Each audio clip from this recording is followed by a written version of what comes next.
Republican Buddy Carter facing Democratic challenger Joyce Marie Griggs. And this morning, we were hearing from both candidates, and we randomly selected Congressman Carter to go first. So welcome. Thanks so much for joining us. And I would like to start, Congressman, with a brief introduction. Tell us a little bit about yourself and how you got into the world of politics.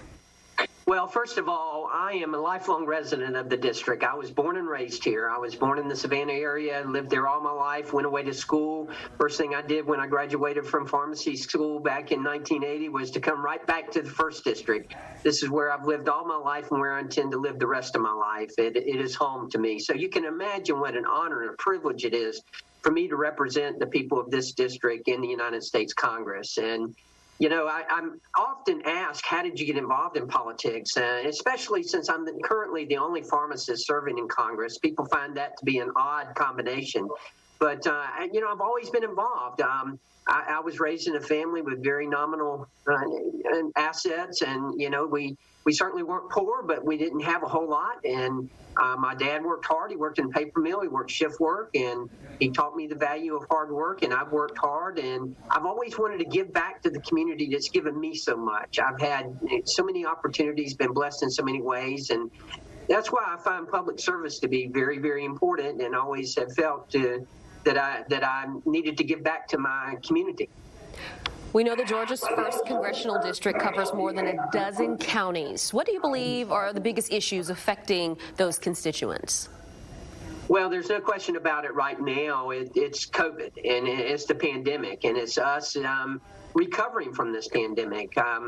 Thank goodness, before we entered into this pandemic, we had the strongest economy this country has ever seen. I can't imagine if we had a weak economy, but we didn't. We had a very strong economy.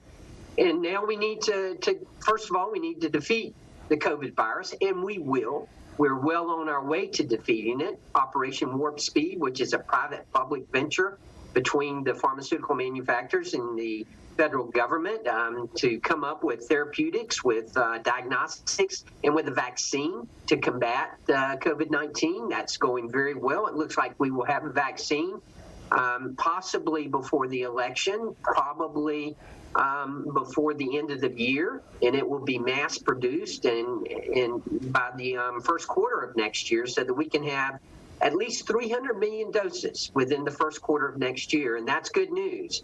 But we will defeat this virus, and we will overcome this, and now we've got to build our economy back, and people are concerned about that. There's no question about it. A lot of our small businesses have suffered as a result of this, and we need to make sure, and we have. We passed 3.5 packages that have addressed the needs of our citizens, the healthcare needs, research and development into a vaccine, the PPP, the Paycheck Protection Program, all the great programs that have come out, the stimulus that went out to keep people afloat, suspending people from being evicted from their apartments.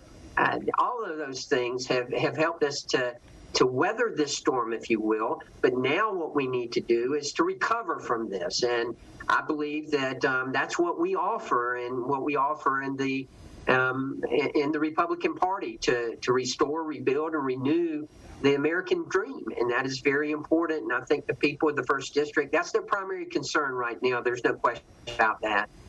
Well, you touched a little bit about what Congress can do to help protect Americans and jobs and getting the economy restarted. Let's talk about the upcoming presidential elections. Many candidates, they closely ally themselves with their party's candidate. What's one thing that you may disagree with President Trump about? Well, look, I believe that we need to focus on results and not rhetoric. And, you know, sometimes the way the president approaches things, perhaps the way that he packages things, the way he describes them, maybe I describe them in a different manner. But then again, he's from New York, I'm from South Georgia. You know, we were raised differently, and I get that, I understand that. But I think if you look at this president, I think you need to, and all of us need to be thankful that we had Donald J. Trump as our president for the last 4 years. Thank goodness, as I pointed out earlier, that we had such a strong economy. Thank goodness that we passed the Tax Cuts and Jobs Act in Congress. Thank goodness that the president signed it. This president has produced results, and those results have helped us to weather the storm again in this pandemic. And I believe that this president is the one who can again lead us and build our economy, rebuild our economy again into the greatest economy this world's ever known. So you just touted some of the accomplishments that you believe the president has achieved in office. What are your top 3 goals if you're elected, and how would you hold yourself accountable or measure success? Well, certainly as a healthcare professional, healthcare is extremely important to me, and I've focused on that in the 6 years that I've had the honor and privilege of serving and representing the 1st Congressional District in Congress, and I'll continue to do that. Lowering prescription drug prices, something that is very important to me and something that I have worked on diligently, and we've had some success. We've actually seen prescription drug prices level off over the last couple of years and not increase the way that they were before. That's very important. A piece of legislation that I was able to lead in the House, the gag clause bills, where insurance companies were not allowing pharmacists to offer to a patient, to tell them that if you were to pay cash and not use your insurance, this would be cheaper for you. We got that legislation passed. I carried that legislation in the House. I'm very proud of that. That's the type of thing that we need to do in order to lower prescription drug prices. We need to have more transparency. That's going to be very important. So certainly healthcare is a big part of what I want to accomplish and what I'll continue to accomplish. Economic development, the 1st Congressional District, and bringing jobs to our district, making sure that our children have that opportunity to stay in the district and to be employed in the district and to have good jobs, good paying jobs. That's certainly important. We were successful in getting the funding to complete the Savannah Harbor expansion project, and that should be completed sometime in the first of next year. Savannah Harbor, the Georgia ports are the economic engine, not only of Southeast Georgia, not only of Georgia, but the whole Southeast United States. So that's very important as well. Healthcare, economic development, and of course, making sure that we are protecting our country from China and from being our dependency on China and other countries. That is very important. Making sure that we're self-sustaining, that is very important as well.